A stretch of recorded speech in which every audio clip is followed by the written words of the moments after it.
കേരളത്തിലെ റോഡുകൾ യൂറോപ്യൻ നിലവാരത്തിലുള്ളതെന്നാണ് നമ്മുടെ ഇടതുപക്ഷ സർക്കാർ അവകാശപ്പെടുന്നത്. പക്ഷേ നമുക്കറിയാം, ഓരോ റോഡുകളും കുണ്ടും കുഴികളും കൊണ്ട് നിറഞ്ഞിരിക്കുകയാണ്. ഇപ്പോൾ ഏറ്റവും അവസാനം നമ്മുടെ കേന്ദ്രമന്ത്രി സുരേഷ് ഗോപി തന്നെ ഒരു കുഴിയിൽ അദ്ദേഹത്തിൻ്റെ വാഹനം കുടുങ്ങിയിരിക്കുകയാണ്. ഇതൊന്നും മുഹമ്മദ് റിയാസ് കാണുന്നില്ലേ? മുഹമ്മദ് റിയാസ് കാണുന്നില്ലേ എന്നതിനേക്കാൾ ഇത് മുഖ്യമന്ത്രി പിണറായി വിജയൻ കാണുന്നില്ലേ എന്നാണ് ചോദിക്കേണ്ടത്. കാരണം നിയമസഭയിൽ ഒരു ഉളുപ്പുമില്ലാതെ ഈ കേരളത്തിലെ റോഡുകളുടെ മഹിമയും മേന്മയും കൊട്ടിപ്പാടി അവിടെ സ്വയം പൊങ്ങിയത് മുഖ്യമന്ത്രിയാണ്. പ്രതിപക്ഷത്തിന് അദ്ദേഹം ഒരു വലിയ അടിയും കൊടുത്തു. ചിലർക്കൊന്നും അത് ഇഷ്ടപ്പെടില്ല എന്നാണ് പറഞ്ഞത്. അതായത് അമേരിക്കയിൽ നിന്ന് ഒരാൾ കാണാൻ വന്നു, ഒരു പിണറായി വിജയൻ്റെ വളരെ അടുത്ത സുഹൃത്തും ഒക്കെ ആയ സർക്കാരിന് വളരെ വേണ്ടപ്പെട്ട ഒരാൾ കാണാൻ വന്നു. അദ്ദേഹത്തിൻ്റെ മകനും ഒപ്പമുണ്ടായിരുന്നു. മകൻ അമേരിക്കയിലായിരുന്നു. ഈ വന്ന മകൻ സംസാരത്തിനിടയിൽ പറഞ്ഞു, ഇപ്പോൾ കേരളത്തിലെ റോഡുകളൊക്കെ അമേരിക്കയിലെ റോഡുകളെക്കാൾ മികച്ച റോഡുകളാണല്ലോ കേരളത്തിൽ ഉള്ളത്, യാത്ര ചെയ്യാൻ വളരെ സുഖമായിരിക്കുന്നു. ആ സമയത്ത് ഈ റോഡ് പണി പലതും നടക്കുന്നത് കാരണം റോഡാകെ തകർന്ന് ആൾക്കാർ നടുവൊടിഞ്ഞ് വാഹനങ്ങൾ മുഴുവനും എന്താ പറയേണ്ട, ഈ നിത്യവും വർക്ക്ഷോപ്പിൽ കയറ്റേണ്ട, അറ്റകുറ്റപ്പണിക്കായിട്ട് വർക്ക്ഷോപ്പിൽ കയറ്റേണ്ട അവസ്ഥയിൽ ആയി. ആ രീതിയിൽ കേരളത്തിൽ വലിയ യാത്രാ ബുദ്ധിമുട്ട് അനുഭവപ്പെടുന്ന ഒരു സാഹചര്യത്തിലാണ് മുഖ്യമന്ത്രി ഈ ഗീർവാണം അടിച്ചത് അന്ന്. ഏതാണ്ട് എനിക്ക് തോന്നുന്നു 2-3 വർഷമായി. അതിന് മുമ്പാണ് അദ്ദേഹം, എനിക്ക് ഒന്നാം പിണറായി സർക്കാരിൻ്റെ അവസാന കാലത്തോ രണ്ടാം പിണറായി സർക്കാരിൻ്റെ ആദ്യകാലത്തോ ആണ് ഇത് പറയുന്നത്. ഞാൻ ആ നിയമസഭയിൽ അത് റിപ്പോർട്ട് ചെയ്യാനുണ്ടായിരുന്നതാണ്. അപ്പോൾ ഇത്തരത്തിൽ പൊള്ളയായ അവകാശവാദങ്ങൾ പറയുന്നതിൽ പിണറായി സർക്കാരിന് വലിയ മിടുക്കാണ്. ഈ നമുക്കറിയാമല്ലോ, ഇപ്പോൾ റിയാസ് തന്നെ എന്തൊക്കെ വീരവാദങ്ങളാണ് മുഴക്കുന്നത്. ഈ പല റോഡുകളും ഇപ്പം നാഷണൽ ഹൈവേയുടെ കാര്യത്തിൽ തന്നെ ഭൂമി ഏറ്റെടുക്കാൻ, ഞാൻ അതിൻ്റെ മറ്റു കാര്യങ്ങളിലേക്ക് ഒന്നും പോകുന്നില്ല, ഭൂമി ഏറ്റെടുക്കാൻ ഈ സർക്കാർ 5000 കോടി രൂപ ചെലവാക്കി എന്നാണ് റിയാസ് പറയുന്നത്. ആകെ ഏതാണ്ട് 24,000-25,000 കോടി രൂപ മൊത്തം വേണ്ടിടത്താണ് ഈ സർക്കാർ 5000 കോടി ചെലവാക്കി എന്ന് റിയാസ് പറയുന്നു. അതെങ്ങനെ? ദേശീയപാത നിർമ്മാണത്തിന് ആവശ്യമായ കല്ല്, മെറ്റൽ, സിമൻറ്റ്, അങ്ങനെയുള്ള ഈ അടിസ്ഥാന നിർമ്മാണ സാമഗ്രികളുണ്ടല്ലോ, ആ നിർമ്മാണ സാമഗ്രികൾക്ക് സർക്കാരിലേക്ക് കിട്ടുന്ന ഒരു വരുമാനമുണ്ട്, ടാക്സ്, നികുതി ഇനത്തിൽ കിട്ടുന്ന വരുമാനമുണ്ട്. അത് വേണ്ടെന്ന് വെച്ചു സർക്കാർ. അത് ഒഴിവാക്കി കൊടുത്തു. അത് ഒഴിവാക്കി കൊടുത്തതിൻ്റെ ഭാഗമായിട്ടാണ് ഈ 5000 കോടി രൂപയുടെ വരുമാനം ഈ സർക്കാർ വേണ്ടെന്ന് വെച്ചത്. ഈ സർക്കാർ ഭൂമി ഏറ്റെടുത്ത് കൊടുത്താൽ മാത്രമേ ദേശീയപാത നിർമ്മാണം നടത്തൂ എന്ന് national highway authority of India വാശി പിടിച്ചതാണ്. അവസാനം ഇവർ പോയി. അത് ഈ ഒന്നാം പിണറായി സർക്കാരിന് മുമ്പ് 2015 ഉമ്മൻചാണ്ടിയുടെ കാലത്താണ്, ഉമ്മൻചാണ്ടി മുഖ്യമന്ത്രിയായിരുന്ന കാലത്താണ് ഈ പ്രവൃത്തികൾ ആരംഭിക്കുന്നത്. ആദ്യം കഴക്കൂട്ടം കാരോട് ബൈപ്പാസാണ് ആദ്യം 4 വരിയാക്കാൻ വേണ്ടുന്ന പ്രവൃത്തികൾ തുടങ്ങുന്നത്. അതിൻ്റെ ഉദ്ഘാടനം റിപ്പോർട്ട് ചെയ്യാൻ പോയ ആളാണ് ഞാൻ. അന്ന് നിതിൻ ഗഡ്കരി പറഞ്ഞു 54,000 കോടി രൂപയാണ് ഈ കേരളത്തിലെ ദേശീയപാത വികസനത്തിന് വേണ്ടി മോദി സർക്കാർ ചെലവഴിക്കാൻ പോകുന്നത്. അന്ന് ശശി തരൂർ, തിരുവനന്തപുരത്തിൻ്റെ MP വേദിയിലുണ്ട്, മുഖ്യമന്ത്രി വേദിയിലുണ്ട്, BJPയുടെ സംസ്ഥാന പ്രസിഡന്റ് V മുരളീധരൻ എന്ന ചടങ്ങിൽ പങ്കെടുത്തിരുന്നു. തിരുവനന്തപുരത്തിൻ്റെ അന്നത്തെ MLA V ശിവൻകുട്ടി അതിൽ പങ്കെടുത്തിരുന്നു. അദ്ദേഹം അന്ന് പ്രതിപക്ഷത്താണ് എങ്കിലും അദ്ദേഹം MLA ആണ്, പങ്കെടുത്തിരുന്നു. ഇവരെ എല്ലാം സാക്ഷിയാക്കിയാണ് ഇദ്ദേഹം ഇത് പറഞ്ഞത്. ഒരാളും അത് എതിർത്തില്ലല്ലോ. എന്ന് മാത്രമല്ല, നിതിൻ ഗഡ്കരി പറഞ്ഞു, കേരളത്തിൽ ഭൂമി ഏറ്റെടുക്കൽ ഒരു വലിയ പ്രശ്നമാണ്. ഭൂമി ഏറ്റെടുക്കാൻ മറ്റ് സ്ഥലങ്ങളിൽ തുച്ഛമായ തുകയെ മറ്റു സംസ്ഥാനങ്ങളിൽ വേണ്ടി വരുള്ളൂ. ഈ നഗരങ്ങളിലും മറ്റുമൊക്കെ പണം കൂടുതൽ കൊടുക്കണം. പക്ഷെ കേരളത്തിൽ നഗരങ്ങൾ വിട്ട് ഗ്രാമങ്ങളിലേക്ക് പോയാലും ഭൂമിക്ക് വലിയ വിലയാണ്, പ്രത്യേകിച്ചും ദേശീയപാതയുടെ ഓരങ്ങളിൽ. അപ്പോൾ അവിടെയൊക്കെ ഭൂമി ഏറ്റെടുക്കാൻ വലിയ തോതിൽ പണം ചെലവഴിക്കേണ്ടി വരുന്നു.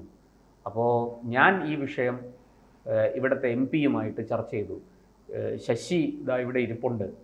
അപ്പോൾ ശശി എന്നോട് പറഞ്ഞു, ഞാൻ പറഞ്ഞു നമുക്ക് ഭൂമി ഏറ്റെടുക്കാം, ടോള് വെക്കാം, ടോള് വെച്ചിട്ട് ഭൂമി ഏറ്റെടുത്ത് ആ ടോൾ അടയ്ക്കുമ്പോഴത്തേക്കും ആ വരുമാനമൊന്ന് തിരിച്ച് കിട്ടും, ആ ചെലവഴിക്കുന്ന പണം തിരിച്ച് കിട്ടും. അപ്പോൾ ശശി തരൂർ പറഞ്ഞു ഒരിക്കലും അത് പറ്റില്ല, കേരളത്തിൽ അത് വലിയ പ്രക്ഷോഭങ്ങളുണ്ടാകും, അതുകൊണ്ട് ദയവ് ചെയ്ത് കേരളത്തിൻ്റെ മുഴുവൻ താല്പര്യം കണക്കിലെടുത്ത് അങ്ങ് ഇക്കാര്യത്തിൽ എന്തെങ്കിലും ചെയ്യണം എന്ന് പറയുകയും ശരി എന്നാൽ സർക്കാർ ഒരു അക്കാര്യത്തിലൊരു ഇളവ് കേരളത്തിന് വേണ്ടി ചെയ്യാം എന്ന് പറഞ്ഞ് അതിന് ചില പ്രത്യേക നിയമത്തിൻ്റെ പഴുതുകൾ ഉപയോഗിച്ച്, കാരണം ഇത് കേന്ദ്ര സർക്കാരിൻ്റെ നിയമമാണ്, അതനുസരിച്ചല്ലേ ചട്ടങ്ങളും വകുപ്പും അനുസരിച്ചല്ലേ കാര്യങ്ങൾ ചെയ്യാൻ പറ്റുള്ളൂ. അദ്ദേഹം പറഞ്ഞു അത് കേരളത്തിന് ഒഴിവാക്കി കൊടുത്തു. ഇത്തരത്തിൽ കേരളത്തിന് വേണ്ടി വലിയ സഹായങ്ങളും വലിയ ഇളവുകളുമാണ് കേന്ദ്ര സർക്കാർ ചെയ്യുന്നത്. അതോടൊപ്പം തന്നെ നാം ദേശീയപാതയുമായി ബന്ധപ്പെട്ട് അറിയാമല്ലോ, ദേശീയപാത പണിയുമ്പോൾ മുഹമ്മദ് റിയാസിനാണ് അതിൻ്റെ ക്രെഡിറ്റ്. അദ്ദേഹം ഈ മുക്കിന് ഫ്ലെക്സുകൾ നിരത്തും ഈ മരുമകൻ. അടുത്ത അത് തകരുക ചില സ്ഥലങ്ങളിൽ വരുമ്പോൾ അത് മുഴുവൻ വീഴ്ചയും കേന്ദ്ര സർക്കാരാണ്. അതുപോലെയാണ് ഈ നമ്മുടെ പ്രാദേശികമായ റോഡിൻ്റെ ചുമതല പൂർണ്ണമായി തന്നെ മുഹമ്മദ് റിയാസ്. ഇനി അത് തകരുന്നതും ഇനി അതിന് പിന്നിൽ പിണറായി മോദിയാണെന്ന് പറയുമോ? തീർച്ചയായിട്ടും അവിടെയും മോദിയെ തന്നെ കുറ്റം പറയും. കാരണം ഇപ്പോൾ സ്മാർട്ട് റോഡ് തിരുവനന്തപുരത്ത് ഉദ്ഘാടനം ചെയ്തല്ലോ. ഈ സ്മാർട്ട് റോഡിന് 45% ഫണ്ട് വിനിയോഗിച്ചിരിക്കുന്നത് കേന്ദ്ര സർക്കാരാണ്, 45% സംസ്ഥാന സർക്കാരും 10% നഗരസഭയുമാണ്. ഈ നഗരസഭയുടെ തന്നെ 10%-ത്തിനകത്തും കേന്ദ്രത്തിൻ്റെ ചില ഇടപെടലുകളുണ്ട്. അപ്പോൾ വാസ്തവം പറഞ്ഞാൽ പലപ്പോഴും പണം കൊടുക്കുന്നത് കേന്ദ്ര സർക്കാരാണ്, പക്ഷെ ക്രെഡിറ്റ് അടിച്ചുകൊണ്ട് പോകുന്നത് വരും. കേരളത്തിലെ BJP-കാർക്ക് ഒരു വലിയ കുഴപ്പമുണ്ട്, ഇതൊന്നും അവർ കാണുന്നില്ല, അറിയുന്നില്ല, അവരാരോടും പറയുന്നില്ല.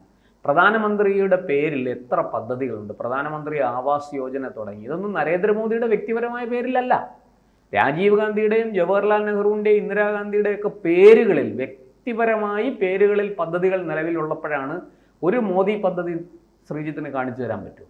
എല്ലാം പ്രധാനമന്ത്രിയുടെ പേരിലാണ്. പ്രധാനമന്ത്രി ആവാസ് യോജന എന്ന് പറഞ്ഞാണ് ആ പദ്ധതി വരുന്നത്. പക്ഷെ ജനങ്ങൾക്ക് സത്യം അറിയാം, അതുകൊണ്ടാണ് അവർ മോദിയെ നെഞ്ചിലേറ്റിയിരിക്കുന്നത്. ഇവിടെ ഈ പറഞ്ഞതുപോലെ സ്മാർട്ട് റോഡിനും ഈ പറഞ്ഞതുപോലെ കേന്ദ്ര സർക്കാരിൻ്റെ ഫണ്ടുണ്ട്. പക്ഷേ ഇതിന് നാളെ എന്തെങ്കിലും ഇതിലൊരു അപാകത ഉണ്ടായാൽ കുറ്റം മോദിക്കായിരിക്കും. ഇപ്പോൾ ഇതാ ഈ കാലടിയിൽ വെച്ചിട്ടാണ് സുരേഷ് ഗോപിയുടെ വണ്ടി അപകടത്തിൽപ്പെട്ടത്, ഒരു കുഴിക്കകത്ത് പെട്ടിരിക്കുന്നത്. നാട്ടുകാരെല്ലാം അവിടെ ഓടിക്കൂടി. അദ്ദേഹത്തിന് അപകടമൊന്നും സംഭവിച്ചില്ല, പക്ഷേ അദ്ദേഹത്തിനോട് കാറിൽ നിന്ന് ഇറങ്ങണം എന്നവർ അഭ്യർത്ഥിച്ചു. അദ്ദേഹം കാറിൽ നിന്ന് ഇറങ്ങി. നല്ല മഴയുണ്ട്, ഇപ്പോൾ കുടയൊക്കെ പിടിച്ചു കൊടുത്തു, അദ്ദേഹം ഇറങ്ങി. അപ്പോൾ നാട്ടുകാർ മുഴുവനും പരാതിയാണ് പറയുന്നത്, സാർ ഈ റോഡ് ഇങ്ങനെയാണ്, ഇത് പണിയുന്ന കാലത്ത് തന്നെ ഞങ്ങൾ ഇത്തരം കാര്യങ്ങൾ ചൂണ്ടിക്കാണിച്ചു, അതൊന്നും കേൾക്കാൻ കരാറുകാരനോ എഞ്ചിനീയറോ പൊതുമരാമത്ത് വകുപ്പിൻ്റെ എഞ്ചിനീയറോ ഒന്നും തയ്യാറല്ല. ഇത് സംസ്ഥാന പാതയാണ്, ആ സംസ്ഥാന പാതയിൽ ഒരുപാട് കുഴപ്പങ്ങളുണ്ട്. അത് ഉടനെ സുരേഷ് ഗോപി അപ്പോൾ തന്നെ ബന്ധപ്പെട്ട ഉദ്യോഗസ്ഥരെ വിളിച്ചു, സംസാരിച്ചു, ഇത് എത്രയും പെട്ടെന്ന് പരിഹരിക്കണമെന്ന് നിർദ്ദേശിച്ചു, ഒക്കെ ചെയ്തു. പക്ഷെ കേരളത്തിൽ ഇപ്പോൾ നടക്കുന്നത് ഇതാണ്.